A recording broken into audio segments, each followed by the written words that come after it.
This is the horrifying true story of the Hellfire Club, also known as the Order of the Solar Temple. It was a real-life sex cult that summoned demons and practiced all kinds of dark rituals. This is what they got up to and how it relates to modern-day satanic cults. In the early 1700s, the most feared man in London was a mysterious figure only known as the Count. He hosted secret parties at his mansion with some of the most elite and debauched members of society. They were called the Hellfire Club, and their antics were pure horror. We're talking orgies, blood drinking, and yes, summoning demons. So, who exactly was the Count? We don't know for sure because he kept his face hidden behind a mask at all times. But we do know that his real name was probably either Manly or Manly Puter. He had been born in 1698 in England but spent much of his childhood abroad. His father was an army officer who died when Manly was just a baby, and his mother then married one of his father's friends, Sir Samuel Madden, who adopted young Manly. It seems likely that growing up in this sort of faux family environment is where the future founder of the Hellfire Club developed his twisted ideas. Manly returned to England around 1715 and began working as a clerk in the House of Commons. In 1723, he married a woman named Catherine, and they had 2 sons together. But by the time Manly was in his mid-20s, he had already begun to formulate plans for his infamous club. As with most cults, the Hellfire Club began with innocuous gatherings. Manly invited his closest friends over for dinners, parties, and card games. However, as the club grew, so did the darkness of its members. Before long, they were holding orgies, drinking blood, and dabbling in other forms of sadism. We don't know exactly when these darker rituals started taking place, but one thing's for certain, the club didn't stay secret for long. Soon enough, rumors of the Hellfire Club's activities had spread throughout London. The club became infamous for the debauchery that went on behind closed doors, and those who weren't members clamored to find out what went on inside the mansion. Despite the rumors, the Hellfire Club continued meeting. In fact, they even began holding public events, which attracted the attention of the authority. One such event took place on November 1725. A play, The Rape of the Lock, had been written to mock the upper classes and their obsession with trivial matters. The Hellfire Club held a private performance of the play, inviting 40 people from high society. While they watched, Manly dressed as the Baron of Beef and cut off the head of a wax dummy dressed as the poet, Alexander Pope. Then the partygoers feasted on the wax figure's bleeding heart. You can imagine how this kind of behavior led to the Hellfire Club being labeled a cult. And while they never reached the level of power or influence enjoyed by groups like the Illuminati, the Hellfire Club has nevertheless become a fixture in conspiracy theory circles. Many believe that the club was actually a front for satanic worship, and that its members dabbled in all kinds of dark magic. There have even been claims that the club had a secret initiation ceremony in which new members were forced to swear oaths to Satan himself. Of course, there's no evidence to support these claims, but that hasn't stopped people from believing them. After 4 years of relative peace, trouble found the Hellfire Club once again in 1729, when a former member named William published a book detailing the depravities he had witnessed firsthand. The book was titled A Description of the City of London and was published anonymously. Williams did unreveal his identity in order to protect himself and his family from the wrath of the club, but everyone knew who had written it, and it caused quite a scandal. However, the publicity actually ended up helping the club. You see, despite the rumors that had been circulating about them for years, most people didn't really know what the Hellfire Club was all about. Williams' book changed all of that, and now everyone wanted to know more. For the Hellfire Club, this was a golden opportunity to get out the word about their activities and attract new members. So they began holding open events, inviting anyone and everyone to come and experience the pleasures of the club for themselves. One such event took place on April 1730,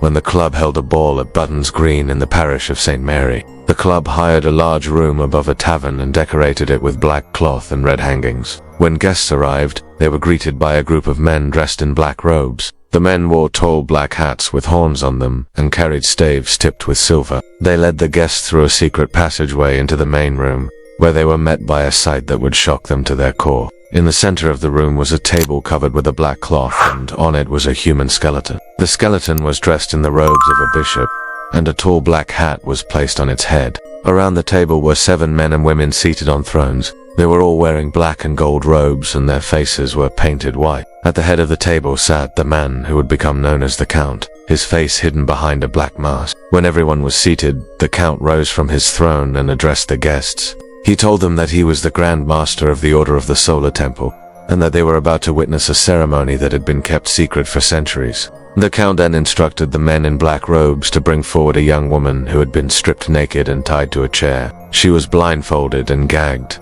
and the Count told the guests that she was a witch who had been captured after trying to put a curse on one of the club members. The Count then turned to the woman and asked her if she would like to be released from her bonds and allowed to live the rest of her life as a free woman. She replied that she would, but only if the club members agreed to let her take her revenge on the person who had put her under a false accusation. The Count agreed, and the men in black robes unbound the woman. She then approached the person who had accused her and began stabbing him with a dagger. The guests watched in suspense as the man slowly bled to death. Once he was dead, the woman cut off his head and placed it on the table next to the skeleton. The Count then raised a glass and announced, "Here is to the company of the most honorable and most respectable order of the Solar Temple." The guests, including the woman who had just killed a man, drank deeply. We don't know exactly how many people were present at this particular event, but it was likely around 20. After all, the room was fairly small, and the guests had to be able to see the ceremony clearly. What we do know is that at least one person left the gathering before it was over. That person was none other than Henry Fielding, the famous magistrate who was responsible for bringing many criminals to justice. What had compelled him to attend such an event in the first place? Perhaps he was curious about the Hellfire Club and wanted to see what all the fuss was about. Or maybe he was hoping to catch some nefarious plotters in the act. Whatever his reasons, Fielding must have been horrified by what he saw. He left the club and wasted no time in exposing its members to the world. Henry Fielding wrote a letter to a friend detailing what he had seen and asked him to publish it in the Gentleman's Journal. The letter was published anonymously and caused a sensation. People couldn't believe that such depravity could exist in London, and many demanded that the government do something about it. But the Hellfire Club was already planning its next move. On May 1730, the club members held another party, this time in a field near the village of Kent. The location was ideal. It was away from prying eyes and ears, and the club members were able to let loose without fear of being disturbed. They gathered around a bonfire and engaged in all kinds of debauchery. The men urinated on each other, whipped each other with branches, and beat each other with The women stripped naked and danced around the fire. At one point, the Count dressed as a woman and rode around the fire on a horse. But not everyone was having fun. Several villagers who had been invited to the party quickly became sick and had to leave. It seemed that the Hellfire Club members had spiked the punch bowl with LSD. The unsuspecting villagers had no idea what they were in for, but they soon found out when they started seeing things that weren't really there. Some of the men saw the devil himself dancing around the fire, others saw witches flying overhead, and some even saw the headless horseman riding through the trees. The women weren't spared from the hallucinations either. They saw things like naked men chasing them through the forest and demonic figures, reaching out from the shadows trying to grab them. When the sun came up the next morning, the villagers had completely forgotten about the party. They stumbled back to the village as if nothing had happened, leaving the Hellfire Club members to clean up the mess. With the authorities now on their case, the Hellfire Club began to fall apart. The Count disappeared and many of the members fled London. The club was never the same, and it eventually died out. In the end, the Hellfire Club was nothing more than a group of rich, bored people looking for a little excitement. However, the legend of the club has lived on, and many people still believe that the members were involved in satanic worship and other dark activities. Whether this is true or not, the Hellfire Club serves as a reminder that even the most seemingly respectable people can engage in the most depraved activities. But now it's time to hear from you. What do you think really went on in the Hellfire Club? Let us know in the comments below. And don't forget to like and subscribe for more videos like this.